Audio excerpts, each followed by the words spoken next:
তো কী অবস্থা সবার? আমি ডক্টর স্পন্দন আছি আপনাদের সাথে। আমার লাস্ট 2টা ভিডিওতে আমি বলেছিলাম যে এই গরমে বা তাপদাহে আপনার প্রচুর পরিমাণ পানি খাওয়া উচিত। তো কী পরিমাণ পানি আপনি প্রতিদিন খাবেন? তো এটা নিয়ে আজকে ডিসকাস করব। ট্যাবের স্ক্রিনে যাওয়া যাক। আচ্ছা, এখন আপনাকে কী পরিমাণ পানি খেতে হবে এটা আসলে সবার জন্য সেম না। এটা মানুষ থেকে মানুষ ভ্যারি করে। এখন আমরা হিসাব করে এটা বের করতে পারি যে কমপক্ষে কী পরিমাণ পানি আপনাকে খেতে হবে।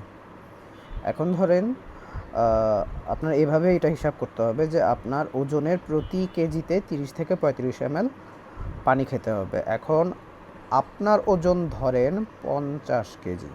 তো যদি আপনার ওজন হয় 50 কেজি, 50-এর সাথে আপনি 30 অথবা 35 গুণ করে দিবেন। তো আমি যদি 30 ml গুণ করি তাহলে আপনার আসে 1500 ml। 1500 ml মানে 1.5 লিটার। মানে আপনার ওজন যদি 50 কেজি হয় তাহলে আপনাকে মিনিমাম 1.5 লিটার পানি খেতে হবে। আর যদি 35 ml আপনি গুণ করেন তাহলে 1.7 আসবে। আর যদি ধরেন আপনার ওজন যদি 70 কেজি হয় তাহলে আপনাকে প্রতিদিন মিনিমাম 2.1 লিটার থেকে 2.5 লিটার পানি খেতেই হবে। এটা হলো বেস রিকোয়ারমেন্ট, কমপক্ষে এটা প্রতিদিন খেতেই হবে। হ্যাঁ, এখন আসুন যে কাজকর্মের উপর ডিপেন্ড করে আপনার এক্সট্রা আপনি কী পরিমাণ পানি খাবেন এটা অ্যাড করতে হবে। যেমন ধরেন কাজকর্ম বসে থাকা। হ্যাঁ, সাপোজ আপনি অন্য কোনো কাজ করেন না, আপনি ঘুম থেকে উঠেন, বসে থাকেন, তারপরে যখন শাওয়ার নেওয়া হয় শাওয়ার নিতে যান, যখন খাবার হয় খান, টয়লেটে করলে টয়লেট করেন, এরপর এসে আবার বসে থাকেন। এটাও তো এক ধরনের কাজকর্ম, তাই না? তো যারা বসে থাকেন তাদের যে বেস রিকোয়ারমেন্ট কমপক্ষে যেই পানিটা খেতে হবে আসবে, ওইটার সাথে 1 গ্লাস বেশি খাবেন। তো এই 1 গ্লাসকে আমরা ধরতেছি 250 ml। তো আপনি যদি শুধু বসে থাকেন তাহলে ওই আপনার রিকোয়ারমেন্ট যেটা থাকবে কমপক্ষে ওইটার সাথে 1 গ্লাস অ্যাড করে দিবেন। এখন ধরেন আপনি করেন ঘরের কাজ, যেমন রান্না বান্না, ঘর মুছেন, একটু হাঁটা চলা করেন, বাসার বাইরে বের হন না, শুধু ঘরের কাজ করেন।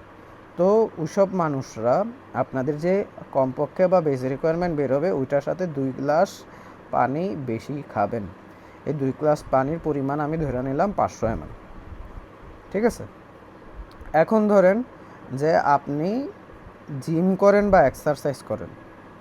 তো জিম আর এক্সারসাইজ যারা করেন তাদের যে বেস রিকোয়ারমেন্টটা থাকবে ওই বেস রিকোয়ারমেন্টের সাথে 3 থেকে 4 গ্লাস পানি এক্সট্রা অ্যাড করে খাবেন প্রতিদিন। তো 3 থেকে 4 গ্লাস পানিরে আমি হিসাব করলাম যে 1 লিটার। তো আপনার যেটা আসবে ওইটার সাথে 1 লিটার পানি বেশি খাবেন বা 3 থেকে 4 গ্লাস পানি বেশি খাবেন।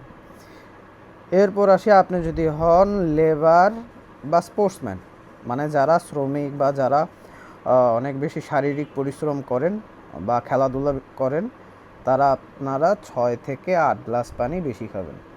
মানে আপনার যেটা বের হবে বেস রিকোয়ারমেন্ট বা কমপক্ষে কী পরিমাণ পানি খাবেন ওইটার সাথে আপনি 6 থেকে 8 গ্লাস পানি বেশি খাবেন। তো এই 6 থেকে 8 গ্লাস পানির পরিমাণ আমি ধরে নিলাম 1 থেকে 2 লিটার। 1 থেকে 2 লিটার পানি আপনি বেশি খাবেন। এখন আসেন ঘামের উপর ডিপেন্ড করে। অনেকে বেশি ঘামে, অনেকে কম ঘামে, এরকম মানুষ অনেক আছে যে অল্পতেই বেশি ঘামা যায়। তো যারা বেশি ঘামবেন তারা অবশ্যই আপনার বেস রিকোয়ারমেন্ট বা কমপক্ষে যেই পরিমাণ পানি খেতে হবে আসবে ওইটার সাথে 1.5 লিটার পানি বেশি খাবেন, তাহলে আপনার ডিহাইড্রেশন হবে না।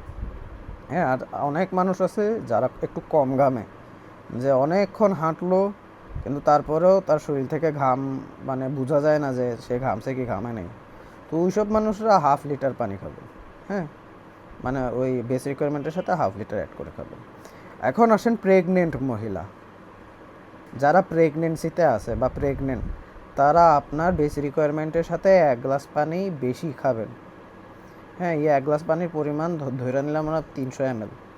তো 1 গ্লাস পানি অবশ্যই বেশি খাবেন যারা প্রেগনেন্ট। আর যাদের প্রেগনেন্সি হয়ে মানে প্রেগনেন্ট হয়ে বাচ্চা হয়ে গেছে, বাচ্চাকে দুধ খাওয়ান, তো তাদের শরীরে কিন্তু পানির পরিমাণ বেশি দরকার হয়। তারা অবশ্যই 3 থেকে 4 গ্লাস পানি বেশি খাবেন। ওই 3 থেকে 4 গ্লাস পানির পরিমাণ আমরা ধরে নিলাম 700 ml থেকে 1 লিটার। এখন আসেন গ্রীষ্মকালে, মানে গরমের সময়। এখন তো তাপদাহ চলতেছে, এটারও আপনি গ্রীষ্মকাল হিসেবে ধরে নিতে পারেন। তো এই সময় আপনার আপনার রিকোয়ারমেন্ট বা কমপক্ষে যেই পরিমাণ পানি খাবেন ওইটার সাথে অবশ্যই 1/2 লিটার থেকে 1 লিটার পানি বেশি খাবেন। এটা গরমের সময় অবশ্যই রিকোয়ারমেন্ট। হ্যাঁ, তো এইভাবে আপনি হিসাব করে নিতে পারেন যে আপনি প্রতিদিন কী পরিমাণ পানি খাবেন, তাহলে আপনি সুস্থ থাকবেন। আর অবশ্যই যেটা বলছি যে গরমের সময় আর ডাবের পানি, স্যালাইন, ওআরএস এগুলো খাবেন, আপনাদের শরীরের ইলেকট্রোলাইট ব্যালেন্স মেনটেন থাকবে।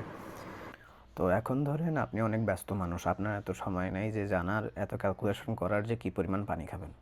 আপনার জানলেই হলো যে আপনি পর্যাপ্ত পরিমাণ খাচ্ছেন কিনা বা আর একটু বেশি খাইতে হবে কিনা। এটার একটা শর্টকাট আছে, মানে শর্টকাটটা আমি আমার নেক্সট ভিডিওতে বলবো। তো পরবর্তী ভিডিও দেখার আমন্ত্রণ রইল। সবাই সুস্থ থাকবেন, ভালো থাকবেন। ধন্যবাদ।